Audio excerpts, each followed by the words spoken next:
everybody? It's your buddy, it's your pal Spaz Phoenix, the YWC reality check, and you don't see my pretty sexy face, so you know I'm not alone. Don't know if you guys know this, there's a takeover coming up this weekend, so guess, take a wild guess who I got on the other end of the microphone. It's super sexy Jake DeMarco. Say what's going on, buddy. Who? You got who? I got super sexy Jake DeMarco. Marco D. Mark. Polo. No, I'm here and I'm ready for this takeover. Like you said, it was interesting the way that this kind of transpired and came about, because we just had this major built-up rematch in Balor and Karrion Kross 2 weeks ago. So we knew there was something coming up soon, but they kind of just suddenly announced the takeover and built to it very, very quickly. So not everything has the greatest of builds. Some things are better than others, obviously, which we'll discuss. But the card itself looks very entertaining. See, the thing about that, though, and this is where I'm going to tip my hat to NXT, because I think they realized something after Stand and Deliver, because I don't think everybody was as crazy about Cross Balor as they thought it was going to be, because that was something that was going to happen, and then injuries got in the way, and then other shit got in the way, and then they finally got the match, and the rematch... No one really wanted the rematch, yeah.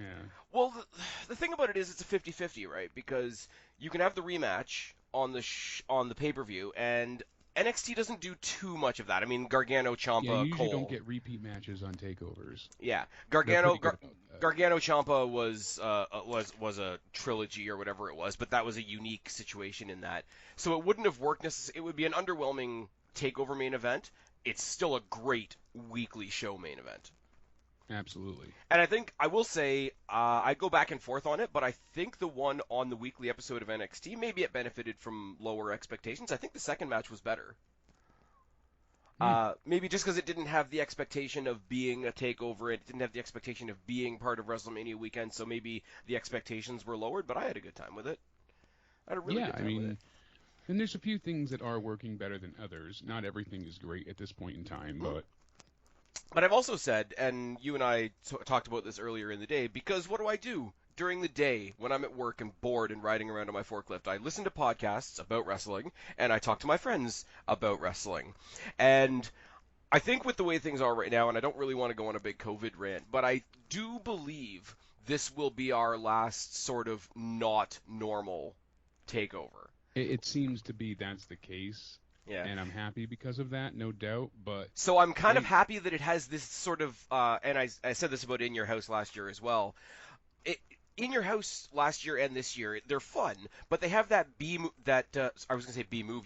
pay-per-view feeling where you can get away with doing some stuff that in a proper takeover, because takeover is still like a recognized brand and like level of expectation, there's stuff on this show that I'm giving a pass and I'm looking forward to because it's not quite a takeover, if that makes sense. There's stuff on here that I'm really looking forward to that if it was on a proper, like, Barclays Center, fill up the arena, proper takeover, I'd be like, why are you guys doing that? But because it has this B pay-per-view feeling, it'll be pleasant surprises rather than I really wish we could have done something else.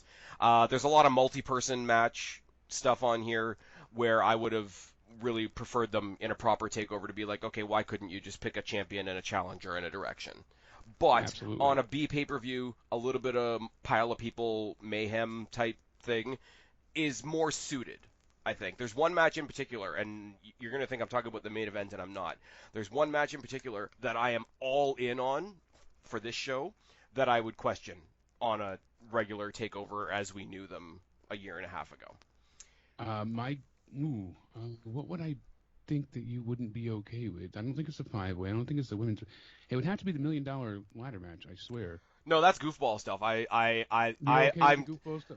I'm totally acknowledging the fact that I'm not down for the Cameron Grimes stuff. I'm really not. But that's you haven't been crazy about it as much as I have. I've enjoyed it more than you. Yeah, and I don't think I'm even going to be into the match as much. But I do think. Match. Yeah, it's a ladder match. A ladder match is kind of a free pass for wrestling, but also it's going to be... So it'll give them that car crash mentality. Million dollar man's going to come out. He's going to do the laugh. Somebody's going to be actually carrying around the $1 million championship. And at the end of it, when somebody's holding up that belt, if it's Cameron Grimes or if it's LA Knight or if it's something else that I've heard, and I'll get to that when I get to it, I will be like, okay, guys. Cool. All right. But what I want to talk about first is something that I think So what sorry. wouldn't fit in the takeover realm, as you were questioning? I do think I would question the winner take all match Okay, if it all was right. That was part of a my regular takeover, because the regular takeovers had that framework of like every title or every division gets a focus, and then you have like one sort of other match. But this Uh, is something that I find so fascinating because I oh, I can't do. recall a time that it's ever been done in this way before. I can't believe. See, here's the thing though, and this is I no know dis. there's been multiple titles on the line before, but This is the thing, and this is no respect to Legado del Fantasma, because I think low key that they are one of the best things on the show right now. I can't believe they never did this with Undisputed Era when they had all four belts. I'm shocked that they didn't do it with UE and Sanity and so many. You know Yeah, what I mean? Like there was a way to there was definitely a way to do it. And I know people have held multiple belts at one point in time. yeah. But and I know See, there's been I'd times rather times have that a have also come. multi-person match with multiple titles on the line than have two people with a belt each, and one of them was going to go home with both of them, because that, like, Yeah, when you get exactly. into Because the then old, one belt doesn't get defended. right, you get the old Kurt Angle Euro Continental Championship and that type of thing, right? Yeah. But I do want to start with something that I think I kind of hammered home when we were talking about Stand and Deliver last time we did a preview for NXT, and that is the very specific job of the match for match's sake match. And in this case, that's Mercedes Martinez versus Xia Li. Okay. All right. It's the only one that Um, doesn't have a title, it doesn't have a stipulation, it doesn't have anything. yeah, it's kind of an outlier in its own world hmm here. It just exists as the match that it's going to be, and I'm not going to lie, it could be the dark horse match of the night. It Like, really could because Mercedes Martinez, she is excellent, and Xia Li's fun to watch. Her character's been more interesting, and they've been building both. But then you hear this worry that they wanted Martinez or Piper Niven to go ahead and be the muscle for Eva as of Monday. So I hope they don't have Mercedes lose here just on Sunday for her to show up Monday to be Eva Marie's bodyguard. That would be so disappointing. and see, I haven't watched Piper Niven in a match in a long time, and I don't want her introduction to the main I don't want her on the main roster because I don't want anybody on the main roster. No, no doubt. But her introduction to be Eva Marie's bodyguard, Yeah. and especially, because to me, I feel like that's an insult in a way. I'm not a body positivity guy, social justice, anything. You know that. But But for Piper I Niven, I feel would like definitely do Vince it. would do that as an insult towards Piper. I said in somebody's stream, I don't know whether it was with you and Joe or whether it was one of the What Culture podcasts. I think if they were both in the same company, you have a tag team with Piper Niven and Jordan Grace. Yeah, that would be fantastic. They could be, and people are going to take this the wrong way, but they could be the Legion of Doom of the women's division. Yeah. But I do think, like you say, you don't want to see her lose and then move up. But I do think Mercedes Martinez is going to lose. I do think that it's really awesome seeing her and all the experience that she has. I wish I was more familiar with her before, the Mae Young Classic and NXT and all that. But she really is coming in here to be this mechanic, this person to turn the bolts on everybody else's performance, to steal a Mark Henry phrase. And I think she's going to make Xia Li look like $1,000,000. And I think she is, but I think Xia Li's going to win here. yeah. And the thing is, I'm one of the guys who watches Raw and still finds a lot of entertainment in the Fiend Alexa Bliss stuff. I know that puts me on an island. It's fine. Look at Yeah. Xia Li, part of the Tian Sha thing with 1,000-year-old Dragon Lady and Boa that's just there to wear glasses and look cool. Like, they're doing, like, sort of scary voodoo, we're kind of here to haunt you stuff, but it stops at the ring. And when she gets to the ring, she's just killing fools. Exactly, but she's serious about it. She's not doing the ultimate no-sells either. She's not possessed. She's not a creature from hell. It's just she gets out there and she's channeling her inner focus. Her Yeah. chi is prepared and she's ready to go, and that's what it comes down to. Which is a turnaround, because right before this was when you and I did the focus on the women's division, and we started with Xia Li because it's like, she's really good, but she's just the other body for the other people that they're putting out there, because she was, for a while there, the awesome talent, but also just happy to be there person. And to go from that to where she is now, I don't know why my computer's dinging. but we can get rid of that. To go from that to this, the character change is impressive. The intensity, the presence that she brings to the ring now, but also the personality of her work in the ring has also changed. I compare it to on a different sort of scale, but I compare it to Finn Balor, because Finn Balor, when he was first introducing the Demon, yes, I'm working on the NXT Rewind series, I'm watching old takeovers, it's fine.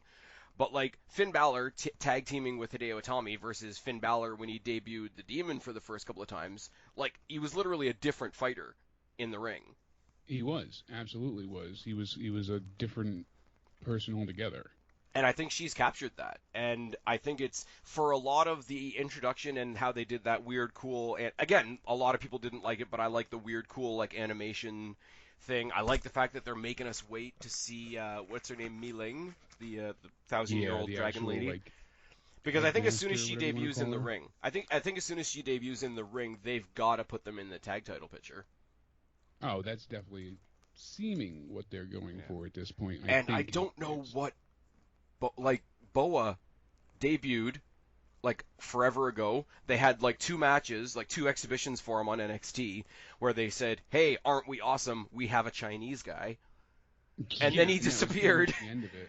And now he's there looking like he's either their bodyguard or he's fucking doing a Psy cosplay. Like, I don't know which way to go with this. I don't know what they're going for with him, and there's a few people in NXT right now that aren't. The problem is with NXT is that, and this is a video we'll have to have a discussion back and forth for, but I feel like a lot of people have overstayed their welcome at this point. No, I don't want to see anybody move up either because the main roster is so bad.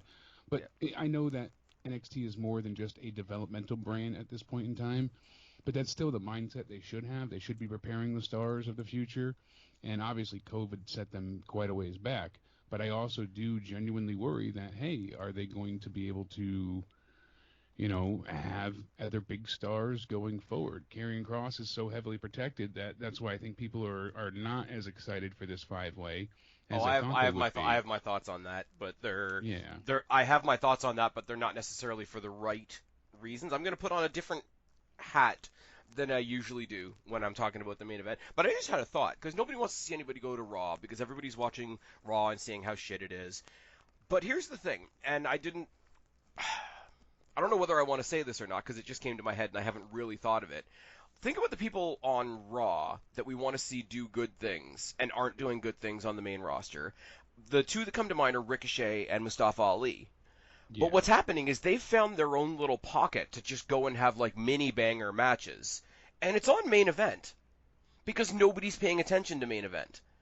Yeah, so because people don't feel like it's worth their time. Well, they don't, but then people are coming out the next day and everything you see. Well, for some reason the people on the main roster feel, that whoever's in charge of creative doesn't feel like it's worth their time to put it on the main show. Well, basically, it's dark. When they were touring, they filmed the dark matches. Yes, exactly. But what I'm saying, though, is low-key, like, you've got the wrestlers themselves, like, Mustafa Ali and Ricochet are doing their best to put over a main event on Twitter, because that's where they're having these cool matches. I wouldn't mind sort of cycling out a couple of NXT wrestlers, like a Bobby Fish, who's not doing anything just yet, or even a Cameron Grimes. Let them sort of mix it up. Take them, who aren't really doing anything on NXT, and take the Raw guys, like I say, the Alis and the Ricochets and whatever, and just let them have, they don't really need to have a story. It's just like, hey, we're going to give you like 3 or 4 cool matches.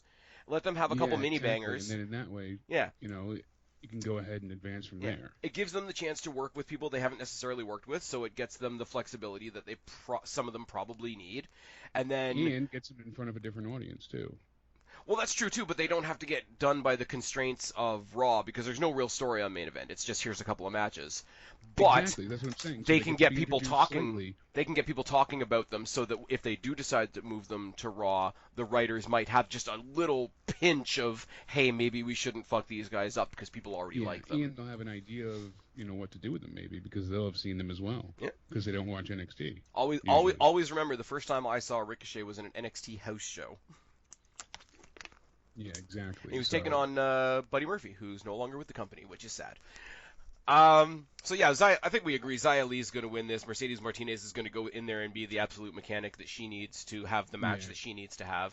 It's her. Absolutely. It's her debut on Takeover. Now I know I just mentioned that like she was sort of a hey, I'm just happy to be here person for a long time, but even still, for how good she is, it's mind-boggling that it's her first Takeover. Yeah. But Xia Li wins. I think that's pretty much in the can. I think Mercedes I think Martinez. that's a given, yeah. I think Mercedes Martinez is giving a lot right now while not losing anything in the process. She's not losing, but she's not gaining either. No, I mean she's not losing like how people see her and how she's presented. Yeah, and I'm saying she might lose the match, but she's not losing in her standing. like you hear that she's not moving of up her either. music, and it's still like, oh well, shit. Just like you saw NXT this week, I'm assuming. Yep. She got attacked by Xia Li, went in, Yeah. had her match with the Jobber, destroyed the Jobber, and then went back to look for Xia Li again. Exactly. Like And that's that was a how badass you moment. that's how you have her sort of maintain her. I don't want to say badassery, but it's kind of what it is. I am a bit surprised that Io Shirai, is not on the card in some way, shape, or form. Even though she just returned, I figured they would have found a way to like have a kickoff match with her on. I was hearing that they were going to do like a celebrity thing with her and Poppy taking on the Way, which Yeah. again, for a show like this, I would have been fine with. I would have been okay with it. Yeah. Like, So long as they didn't win the tag. I was gonna say, or even make it non-title so that the celebrity can have like a nice victory. Because I mean, realistically, right now, the past two celebrities that and this is WWE, this isn't just NXT. The past two celebrities that they've had, look how good Bad Bunny was, even though the story was kind of crap, and Pat McAfee. Great, but he didn't disappoint, and he carried the match at WrestleMania. Yeah. And then Pat McAfee and Adam Cole, like enough said. And then Pat McAfee in one of the greatest non-wrestler debuts ever. I think Pat McAfee had one of the best debut matches. I think ever, Pat McAfee is one of the biggest losses NXT has felt in a while. He was a character. He was over. Yeah. And they didn't have that. So who do you think is going to win the $1 Million Championship? This, to me, I'm a bit more interested than you are. But I don't feel like Cameron Grimes is set to win here because he's eventually going to get his comeuppance. But I think he needs to get screwed over a bit more to really build him as the face. See, here's the thing. LA Knight came into WWE or into NXT, and he cut that promo on the kickoff of Takeover and whatever. And I'm like, all right, cool. Like, I hate to be like, oh, this guy's the next this guy, but like a little bit of Miz with a little bit more of an edge in his promo and whatever. And they haven't. It's not that he hasn't impressed me. They haven't really put him in a position to impress me, like, at all. And Grimes is always the one, and we talked about this back at Halloween Havoc. Like, I don't get it, or I see what other people see, but it's not for me. But when they find a situation that's equally as kooky as what his character is doing at the minute, I can sort of still put it in that section over here where it's not for me, but I get it and it works, and there's people that are enjoying it, and I'm happy for them, and that's been my anthem for a while, I guess. But see, I remember LA Knight, Eli Drake as he was wrestling with Brian Cage in NWA. What the hell was his name then? But any event, it was like Rick. I think that was his last. Any event, I don't remember it. But LA Knight, I've never been a big fan of his. He's not bad. Yeah, no doubt. But to me, he's just he never like wowed me, or I don't know. I never saw anything that was like thoroughly impressive that I said, Christ, I need to see more of him. That was excellent. There was never anything. I wasn't big into TNA, obviously, so I didn't have many introductions to him. So it was just by word of mouth, and I felt like he was never really discussed in TNA, unless you were an active watcher. That's I fair never enough. had anybody come up to me and be like, have you seen what Eli Drake did this week? Ever. Not once. So I will say that since you did mention TNA, I'll mention Impact. Suggestion for you, and suggestion for everybody listening right now, because I know you suggested the Walter versus Ilya Dragunov thing, which I still have to watch. I haven't watched it yet. Oh, you have to see that. I know, but I'm going to have that exact same reaction to what I saw from Impact last week, and I didn't get around to watching it until just now when I was waiting for us to start recording. It is the 1 hour plus X Division Iron Man match between Josh Alexander and TJP. Yeah, people have said that was really good. That I did not see myself. It was really weird because they have their kickoff show before the Impact. I don't watch Impact every week. I No. sort of keep my ear to the ground because I am watching the pay-per-views these days, but that's about it. But I mean, we talked when we did There was so much buzz for this match. yeah. And I mean, I've always liked TJP ever since the Cruiserweight Classic and beyond, and we talked about Josh Alexander when we did the Daniel Bryan video. I'm really high on him, and he's the X Division champion right now. So when I heard these two were going to have an Iron Man match, and they were going to do it majorly on their kickoff, and it was going to spill into the show, I thought that was such a unique concept, but I never watched the episode. I just pulled it up because they put the entire match in its entirety on the Impact Wrestling YouTube channel. Dude, nice. go check it out. I will say they do cut in and out with the piped-in crowd noise, and that's a bit distracting. And it's Josh Matthews and D'Lo Brown on commentary, and they're not great. But if you can get over that, the match is phenomenal. There's a little bit of flippy shit for people that don't like flippy shit, but Yeah. it's great. It's everything that you expect from TJP, and it's everything that you expect from if you've seen Josh Alexander, and it's just really great. So, out of the blue, suggestion to you guys, it's on the Impact YouTube channel in its entirety. Go watch it. It's 1 hour of your life. You won't regret it. I'll give you a little bit of a spoiler. It does go into overtime, but they all do. And they're planning for the next SummerSlam, next Takeover, to be for the Sunday after SummerSlam. I mean, that's going to be cool. That weekend? So SummerSlam's a Saturday, and then that Sunday would be the next Takeover. Allegedly. Really? Yep. So SummerSlam gets the Saturday and TakeOver gets the Sunday. Yeah. Are they doing it in the CWC? Or is it going to be in Vegas as well? It has not been said yet, so.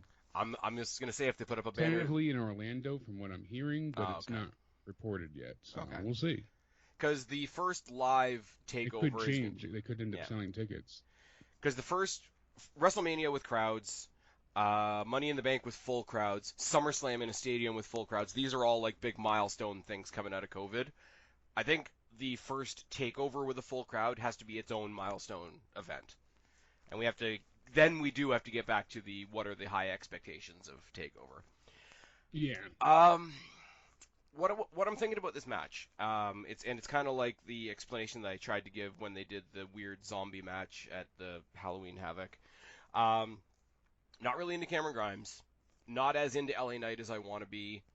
I'm so on the retro aspect of the $1 Million Man and the $1 Million Championship. I get it; it is what it is. It does get saved a little bit by a ladder match. At the end of this match, I am going to have a smile on my face one way or the other, but it'll be in that moment. The rest of it, if they had put it on the kickoff, I wouldn't have cared. But what I'm hearing, because this is supposed to decide who, like whoever holds the championship is also going to carry the $1 million legacy, right? Yeah. Now these guys trying to one NDO and the MDT, so that's the goal of both. Yeah. You got the title and the legacy. Yeah. But the thing is that I think they're going to fight over this title for some time. I don't think this is a one and done between these two. Certainly not.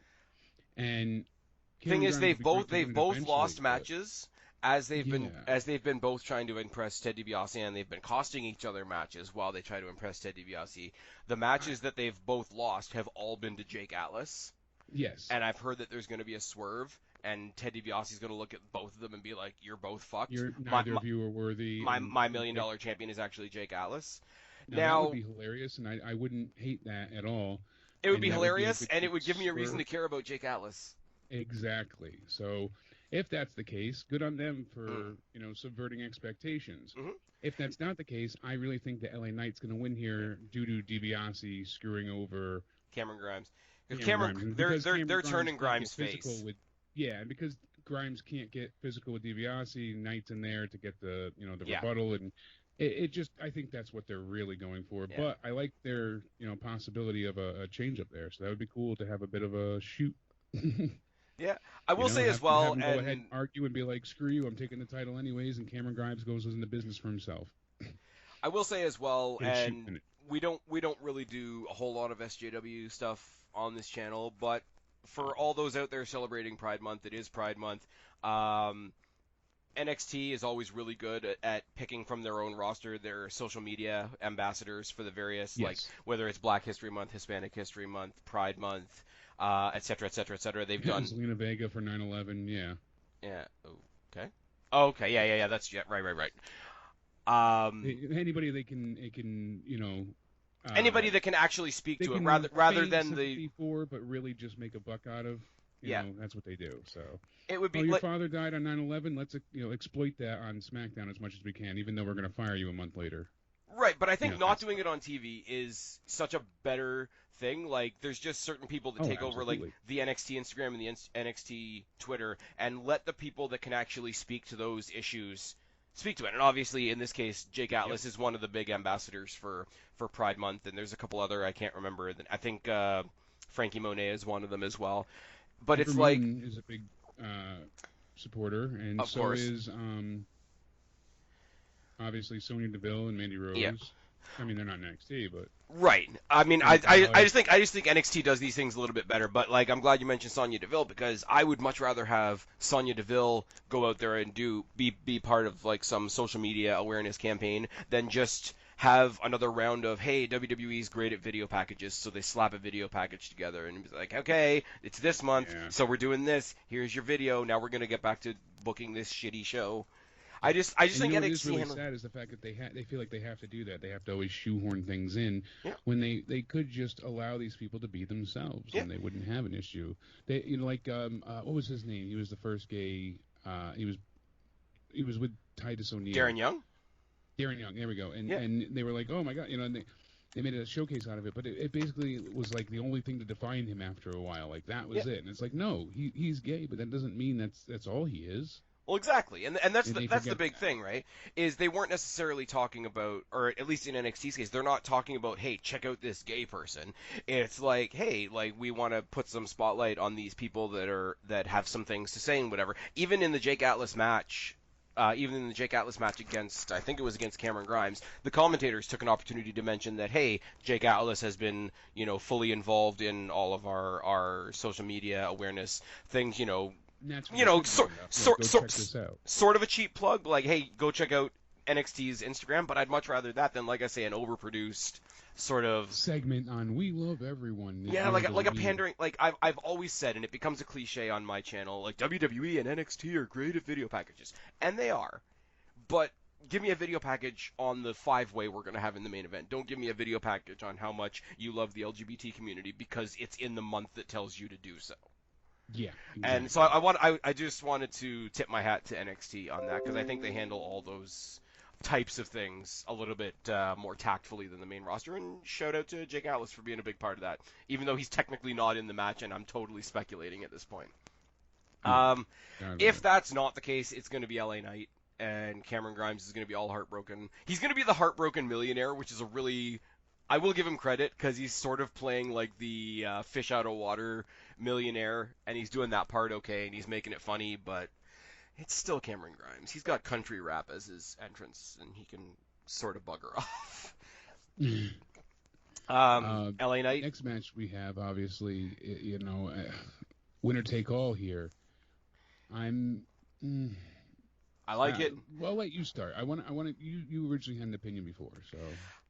As I said, in the typical frame, I've spoken about this so many times, and people are going to get tired of me saying it eventually. I know you've mentioned on your review. The typical layout of a takeover, and it evolved as they got more titles and tried to integrate other things, and sometimes the Dusty Classic was part of a takeover, right? But typically it was the men's title, the women's title, the tag titles, and 2 other matches. And then they had the UK title for a while, so it was all 4 titles and 1 extra match, or that kind of thing. But you put individual focus on the individual on the individual divisions is the word I was looking for there. And I think this is separate from this is separate from this. This offers this offers this. I think that's all really important. It's like, you don't want to have like a mixed tag match as your main event because you want to put a focus on the men's division and you want to put a focus on the women's division. Plus, mixed matches are usually pretty shite. So normally, like on a regular takeover, this would totally break that. But as I say, once again, we know it's the in-your-house thing. It's going to be retro. They're going to have Doc Hendricks and Todd Pettengill and all that. So the whole show. Doc's there. That's really cool. That it is a lot. I popped. Todd was fun last year, but I don't. Did they have Doc Hendricks last year? No. I think I didn't think so. I think he's rejected all offers to do a retro Doc Hendricks, and like Michael Hayes has been part of stuff for like Legends Nights and whatever, but like they asked him to be Doc Hendricks for a lot of different retro things, and he's always said no. I think this is the first time he's actually said yes, and I popped for that on NXT that I didn't review this week because I was tired and it was way too hot up here in Canada, so that can no fuck doubt off it's been too. hot everywhere, but I have a hard time seeing Bronson Reed lose this soon, but MSK, I could see them losing to Legado del Fantasma. That's the thing. Like, it just, I could see them losing here. Like, Bronson Reed loses because of MSK, so that pisses him off. It's like, there's a lot of story to be told here, but Yeah. I don't. See, I'm a little more selfish. Do with it. I'm a little more selfish now that I've forgiven the match happening. I'm thinking about how the match is going to be and not necessarily the ending, because you've got 5 high flyers and 1 big guy for them all to base off of. Yeah, no doubt about it. Now, I'm not worried about the match. I know that will be entertaining, no doubt, but I am concerned with... I think Bronson Reed is going to throw MSK at Phantasma at some point. He's definitely going to use them both as weapons, yeah. I think during the title match, I think it was 2 weeks ago when Escobar was like cheering from the sidelines and he got sideswiped out of nowhere and squashed against the wall. Just completely emasculated, yeah. Yeah, and I will say, for as serious as a character as he plays most of the time, he did play Bug on the Windshield pretty damn well. Oh, he made it look damn believable. Yeah. And Escobar's got that down. He's great at selling himself, so he, that's the thing. Good lucha is amazing. Bad lucha is torture. So he's one of the good ones. And I think a lot of bad lucha, especially when it's put out there by an American company, and I should be careful because this is totally out of my wheelhouse now. I think North American companies think that they're going to put a lucha match in there, and it's just going to be like WrestleR style, but a bit faster. Yeah, basically. And that's not what it is. But I will say, shout out to us. We kind of got a prediction right. It didn't happen at Stand and Deliver, but we did predict that Bronson Reed would grab the gold eventually, and he got it in that. We did. And he got it in that wicked cage match. Yeah, that was great. Him coming off the top of that cage, or second rope, I should say, but then coming off the top of the cage, everything they did was very exciting. So. I will say, though, to have him win on night 1 of TakeOver, Stand and Deliver, and then lose, I'm as big a Johnny fan as I am. Like, you could have given him the big spot there, but maybe his big spot's going to be here. Maybe he comes up. Maybe he, even though he's a big dude, has been taught like some high flying shit, and he's going to do like a 450 splash onto all 3 members of Legado and just pin all of them. Apparently, Bronson can maneuver off the top ropes quite well, allegedly. It wouldn't surprise me. Like, he's done this stuff. Apparently, whatever Fed he was at before, I forget now. I've seen a clip with him going off the top, doing almost like a moonsault kind of move, but it wasn't a full moonsault. It was like a sideways jump. It was really cool. Okay. Oh, like a corkscrew. Kind of, yeah. Okay. Oh, speaking of, I know people tell you you're not allowed to like Austin Theory, but shout out to Austin Theory for the springboard Spanish fly on NXT in the opening match there. That's fucking insane. That guy's the gonna Spanish fly we got the other day from Ricochet, and I just like the fact that he basically bounced on his ass and went from that into the Spanish fly. And props to Oney Lorcan for making that work as well, because that's got to be not a great move to take either. But the Spanish fly on Raw that took the 20-minute number 1. Benjamin's former partner, I can't remember his name. He was fighting Humberto, wasn't he? Oh, it was Humberto? I thought it was. Because it was the number 1 contender to see who was fighting Sheamus. I was thinking it was somebody else. Yeah, that's right. So. Yeah, the number 1 contender match that didn't have a winner. I was thinking it was Cedric for some reason. Yeah. The number 1 contender match that didn't have a winner because the champion has a broken face. So why did you spend those 20 minutes for nothing? He already beat them both clean. What do you need? Yeah. But as far as this match I think goes, what we should do? One week where we don't have like a million other video ideas that we're already working on. We should, later on in the week, after everybody else is already freaked out, we should pick a random episode of Raw and just review the episode. Yes, that'd be great. Just go through it. Let the NXT boys review Raw and be like, this is why NXT is better, and this is why NXT is better, and this is why NXT is better. At least it's just been consistently enjoyable. I mean, NXT has a character problem, no doubt, and that's, AEW has characters, but they don't know what the hell to do with them at times. NXT puts on these great matches, but they don't quite have the build-up, that they could have. So I mean, there's a lot of things to work on. But Although I will say, NXT has since done they've very since they've well. gone to Tuesday and since they've gotten out of the Wednesday Night War that they won because Yes. the last goal wins, they don't have all their characters doing crackerjack stuff, but they Yes, have they got out of that hot shot mentality where they right. had to, book against AEW, even though they said they weren't. Yeah. Fuck you, you absolutely were. So Okay, like I will say though to the AEW fans, let's not pretend that both shows were not stacking their shows. yeah, AEW did it, NXT did it, Yeah. and WWE tried a bunch of Yeah. things to try and make it even, and it just never really Yeah. amounted to much. But But I will say, not everybody in NXT has like a super great story going on, but there's very few people in NXT that are doing nothing. exactly, no one's really truly ever forgotten about. Yeah. Tegan Knox looks like she's coming back, which I know Oh, Joe's certainly we're going to excited talk for. about that because I have a theory. We're going to talk And about I'm that because very I have a excited. theory. Cool. But I don't see Bronson Reed and MSK losing yet. I think it's too soon for them to lose the titles, and I think they're going to hold for them to do stuff in front of fans as well. I mean, that's a plan for a lot of things, but it just doesn't make that sense for them MSK to entrance. I want to know what that MSK entrance is going to look like in a regular arena because their arena, entrance, like they are, like I will say, it happened in a place where there was no fans, so it was not ideal in the slightest. But No. when over. they debuted, and I didn't know who they were going to be until they debuted, and they did the whole "Who the fuck is MSK" thing, right? Yeah. They are a shot of adrenaline to that roster, and like absolutely. them being in the tag division changes how I feel about the whole show, and I don't think that's hyperbole. No, I agree with you. And NXT, the tag team division in general, it's like we said, like AEW is trying to get better with the women's division. So the counteract to that is NXT is like maybe you don't like where everybody's going, but they are trying to build up their tag division. Again. And they're always trying to do something. Their women's division is fantastic. Their tag division is being built up.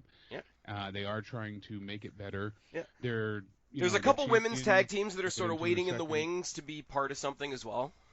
But at least they have women's, proper tag teams. That could be there in the future. Future coming champions. They have tag teams ready. They have exactly. It's being built. AEW I will has say a large roster, but a lot of people just are being forgotten about, or they have that stupid start-stop pushes. Yeah, I will say the babyfaces probably retain, but there is going to be a moment where Legado has that dripping in gold thing going on, and when it happens, because they're a faction that feels like a faction, man. I could see them winning here, honestly. I mean, it's not that far off. Problem is that. I don't know if that would be the best idea at this point because they just got their titles. If you're going to have them win, you want to do it where it's a big angle and they kind of get screwed over. You don't want to have them have a clean victory over everyone here. So, you think Legado debuts a female member so that they've got somebody that can go for the women's title, and that's what gets them the win, and that one will give them the full. That will give them the full count, and then they say to whoever the woman is, like, because don't they have in the Performance Center, and I can never remember her name, they have a luchadora in the Performance Center. Yes. And they never put her on the show. So would it not be cool for her to come out from the back and be like, look, you guys never put me on the show, I'm going to make my own spot, I'm going to help these guys. She helps them win, and then they all back her, and it's like, okay, well, right now you're the only one of us that doesn't have gold, let's fix that. How awesome would that be? Then they give her a one-off with Raquel Gonzalez, and she probably dies, but it is what it is. I'm going to go with the faces winning. I'm not to just outright agree with you there, but it doesn't seem like the time for the heels to get the titles yet, sadly. The problem is, though, once they do get in front of a full crowd, I don't think they're going to want to hand a pile of gold to the heels in front of a crowd either. I think they will because they like to build up heat for to really get the crowd spitting venom. Yeah. Think about it. They've done it before, I think because now I'm changing my mind on things. Spitting venom at them. So yeah. Now I'm changing my mind on things. If Legado win here and have separate rematches on the first live takeover, give them back-to-back feel-good moments with MSK and Bronson Reed both reclaiming their gold. Maybe have it that whoever the fourth person that I've completely invented is barred from ringside or something like that. Yeah. We thought Drew losing his championship was so that he could get it back in front of crowds. Now that didn't happen because of obvious plan, reasons. But don't know why they didn't go with it. Well, for the same reason that Bianca Belair and Sasha Banks main evented night one. Moving swiftly on to two women I'd rather talk about, and that's Raquel Yes. Gonzalez and Ember Moon. I really, honestly, I don't have much to say about this except Gonzalez is going to retain. Gonzalez is going to retain. I think this is Ember Moon is an awesome first takeover loss for her, though. Yes, absolutely. And the thing is, Ember will give her a great match. She'll put her over great. But you know Ember's not going to win here. So it is, I don't want to say disheartening, but... I don't think it's disheartening because and this is going to sound funny coming from me, I don't want her to win. But the same thing with the Karrion Kross match. Yeah. I miss the days of NXT where it's like, all right, more than likely they're going to win here. Adam Cole's not going to beat Johnny Gargano, but it could happen, and then it does. You know what I mean? Like those type of things. Because but we know, especially with the women's division, they like to give the women long title reigns. So you don't want to go through all your potential legitimate contenders. Yeah. You do need, and I feel bad saying this. They don't have to rush through every feud either. They can really manage. And they do usually with the women tend to build people up and make it interesting. Like if they brought in Piper Niven right now, that would be someone that I would enjoy to see take on Gonzalez for the belt. But see, if they brought Piper over, I'd want her to take the belt. No doubt. But they could build it and then eventually let her take the belt. But, have her beat Ember. Have her maybe go against Shotzi next, and then have her lose to Piper. Well, this is my thing, too, and this is where my theory comes in, right? Because I do think, because people are really high on Raquel Gonzalez, and because they're going to split Dakota Kai and Raquel Gonzalez eventually, because Dakota Kai was the leader of that group. It was like the leader and then the backup. It was the Shawn Michaels Diesel thing, but then, Raquel Gonzalez is going to break off and do her own thing. So they're going to split Kai and Gonzalez eventually. So here's my idea that's definitely not going to happen, but again, I should book NXT. So right now, Ember Moon has gone after Raquel Gonzalez to avenge her friend, Shotzi Blackheart, because they beat the fuck out of Shotzi a couple weeks ago into the wall, into the post, really into the wall. Beat the hell out of her. It makes me wonder if she had a reason that she needed to be off screen. So it's kind of think like, did she have an injury beforehand, or did she have a personal, or did she need to go handle something, right? And I don't really want to speculate on that because that own business, but in the story, it created a great story because here's this tag team that's awesome, and it's a tag team that a lot of people are into, myself included, surprisingly enough. Exactly. But it means Ember Moon can go in there and go hell for leather on Sunday and try to get revenge for her injured friend. Now Gonzalez goes in there and destroys her and injures Ember Moon. You let her feel good about herself for a couple weeks. Shotzi comes back. It's her turn. That's why I said Shotzi would get her turn. Next. It's her turn for vengeance. Maybe she gets the one at the Takeover around SummerSlam time, whatever. Because you put Shotzi Blackheart in front of her crowd, I guarantee you she's going to get a pop. They're going to put her. Absolutely. They're going to put her in the tank, and they're gonna do the whole freaking bit, right? Yeah. But she's gonna fail as well. As much as I love Shotzi Blackheart, she's going to fail, and that's fine because I like them as a tag team. Now, through both matches, what you have is Dakota Kai in the background, slowly selling the fact that she doesn't like being in Raquel Gonzalez's shadow, and on one, maybe she tries to help her win, and it almost costs her, so there's a bit of discrepancy there. For another one, maybe she's like telling her off, like, hey, how come, I should come with you to ringside, but you want to do it by yourself, but I still want to be... Tease a lot of tension, right? So now, you have the loss to Ember Moon, with a little bit of friction between Gonzalez and Kai. You have the loss to Shotzi, and then she goes on to whoever she's facing next, and Dakota Kai gets sick of being in the shadows. She comes out. She's not alone. They take out Raquel Gonzalez. They, being the heel tag team of Dakota Kai and the returning Tegan Nox, because I want to see Tegan Nox as a heel. Now, who makes the save? With Dakota Kai, though, that's the... Yes. Well, because they're a great... The Team Kick was awesome before Raquel Gonzalez came I love on. them together, and then I loved it even more when they broke up. But see, here's the thing. Because she's had this match, this really hard-fought match with Moon, because she's had this really hard-fought match with Shotzi Blackheart, who comes out to save her out of respect when she's getting double-teamed is Shotzi and Ember. Now, they go to take out the heel team of Dakota Kai and Tegan Nox so that Raquel Gonzalez can get away, keep her title, whatever. She goes on to her next feud, and you book a tag team feud between Shotzi Blackheart and Ember Moon and heel Dakota Kai and Tegan Nox. Yeah, take my money. And then All right, so I don't I know. like the way that By that point you like follows push through. Sheree, or you push Zoe Stark, or you push that entire second tier of women that we're not even talking about, and we Yeah, should be. Xia Li. Who is it? Xia Li, Zoe Stark, Hmm. Zeta Ramir. Zeta Ramir is fucking amazing. Yeah, she's Um, very cool to watch. who's the other one? Who's the other one? Well, obviously you got Frankie Monet in the mix as well.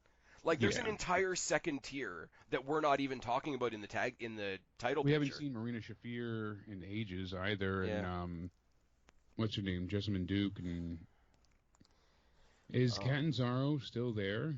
Catanzaro and Carter are there. I think one of them's injured. I know we saw Caden Carter at one point, but Caden Carter was fighting Zeta Ramir in her debut. I think, somebody correct me down in the box below. I think there was a COVID scare with okay, so maybe Casey that's what it is Catanzaro because we still at have. some point. I could be wrong. Please let me underline the fact that I'm speculating on that. But yeah, they're both Catalina still there. Like they didn't Garcia. get released or anything. Yeah, Catalina Garcia. I mean, Indy Hartwell as well. Karen Q. I don't think we see much of, but Yeah, they're really keeping on with this Indy Hartwell and Dexter Loomis thing. yeah, that's I upsetting. I But I just, and I mean, I will say I'm happy to see Io Shirai back, but I don't want to see a singles wrestler have a ongoing feud with one of the tag team champions. That's when you get into the problems that we have on the main roster. But I will say on the other side of the coin, if we want to have the newest version of the Sky Pirates and you want to boost up somebody like Saray and have Saray and Shirai go after the tag titles, that wouldn't exactly hurt my feelings either. no, certainly not. Saray is brutal too. Like she's like what's it called, like unpredictably brutal for the size of her. Like she comes in with those low basement drop kicks to the head, and it's ridiculous. Now, we've talked about all the women that are not fighting on this card. Raquel Gonzalez is winning. That's why we were talking about everybody else. But Ember Moon's kind of going to play the Mercedes Martinez role. I think she's got enough in her tank that she is going to make Raquel Gonzalez look as good as she possibly can, and that's all we can ask for, really. Yeah, no doubt about it. And then And obviously we're left with the Fatal Five Way, big pile of people. which, Big yeah, pile of people, Jake. big pile of people, and I wish they handled this a little bit better. Yeah. Honestly, I like the idea of what Karrion Kross said to Adam Cole, saying like, make it a 5-way. I'll beat everybody. Yeah. I'm, not afraid. But I know See they didn't have that much time to build they it, did but fix something there.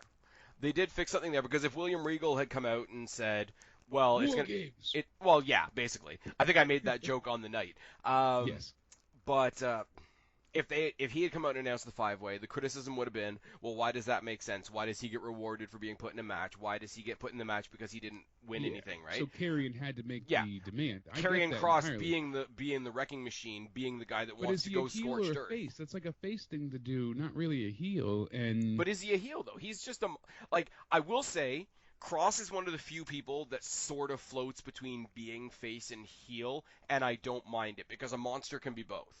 And they're see, I basically do mind booking it him because like it a gets monster. confusing with their tweener attitude at times and who you're supposed to root for and who you're supposed to, you know what I mean? Like, you can have your own opinion. Obviously, it's not what I'm saying, but Yeah, for sure. it's just that, like in the Balor match with Cross, Balor kind of wrestled the face style, but for the build, they were both kind of the faces and heels at times. You have Cross facing people that are heels like Legato, and then other times it's like, oh, it's fine. So which is it? See, that's the problem I That's had what. when we were headed into WrestleMania, and Yeah. the triple threat match that I didn't want to be a triple threat match happened. Right? It's like Yep. you're looking at Roman Reigns, Edge, and Daniel Bryan. Three guys in the company right now that have the three biggest comeback stories in current wrestling. So they should all be beloved. Now, friggin' Roman Reigns is obviously playing this wicked heel character, so that's nice and Yeah. easy, right? But who were we supposed to cheer for in that match? Because all three of them were dicks. Yeah, that's what I'm saying, and it's that's the problem. And then the same thing here. We've got Adam Cole who's a heel, but Pete Dunne is a heel. Kyle O'Reilly's really the only face. See, Pete Dunne, Okay, I will say Pete Dunne's a heel in the sense that he brings backup with him in Oni Lorcan and Danny Burch and whatever. But Pete Dunne is. I don't want to give him so much credit to say, oh, he's got the most nuanced character, but like he's kind of got the laid back character of I'm the baddest guy here. Come prove me wrong. And then yeah, he brings the heel people with him after the fact, but it's just like I don't really care. Like I could see Pete Dunne going up against a heel and it's sort of working. Gargano is a heel in name only because he's way too entertaining.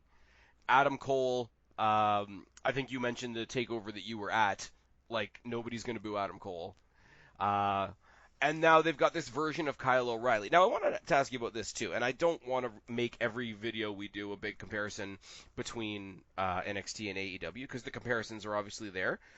But I can't abide the take that this new babyface Kyle O'Reilly is discount bin Orange Cassidy.